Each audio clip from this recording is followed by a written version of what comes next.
Hello everyone, welcome back to Speedy Japanese Year 4 Lesson 7, where today we're going to take our first look at written languages in Japanese. So for those of you who are familiar, you'll know that there's 3 different written languages in Japan. And for those of you who aren't familiar with them, obviously we can't teach all of them in a single short video, but today we'll tell you a little bit about each of these languages and break down how we intend to teach them in the Speedy Japanese program. So first off, and probably the written language most people are familiar with, is Hiragana. Now Hiragana is the basic characters that you would begin learning first at school, and they're used to write out traditional Japanese words. They have 5 sort of vowel sounds, a, I, u, e, o, and they break those down across a number of different consonants. So for example, you've got kaki, kuke, ko, tachi, tsute, to, hahi, huhe, ho, and similar sort of lines as you progress, but always those 5 same basic vowel sounds. Hiragana is used first as people learn Japanese, and then as they develop their language skills, they progress on to kanji. Now kanji are very well known. All these more complex characters on my shirt are kanji. Most people are familiar with it and have seen it in Japanese movies or anime or other places. Kanji is used, each kanji character depicts an idea, and it can be read in several different ways, which makes the study of kanji one of the most time-consuming parts of your Japanese language study. So what we plan to do is we want to break that kanji study down into years and teach you a few of them at the end of each year of the program.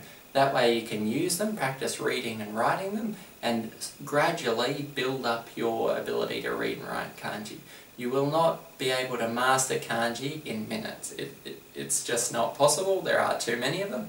The basic characters that are used in Japan is considered to be approximately 2100 kanji, plus a few more for names and things like that. So as you can imagine, 2100 kanji isn't something that you'll master in a moment, but we'll master a good deal of them as we progress through the program and leave some of them for our advanced study units later on. So that covers hiragana and kanji. So a basic kanji can be read in 2 ways, an on or a kun reading, and we'll later on go into further details as to when you would use each of those and just what make kanji so neat. But they are very cool to learn about, and the more kanji you know, the better you'll feel, particularly as you see all the neat ways that it pieces together the Japanese language. The third and final written language that we'll be mentioning today, going on to study it in a bit more detail in the next year's units, is Katakana. Now Katakana is for loan words, as in words borrowed from another language. So for example, Japanese people, when they use a computer, call it a computer.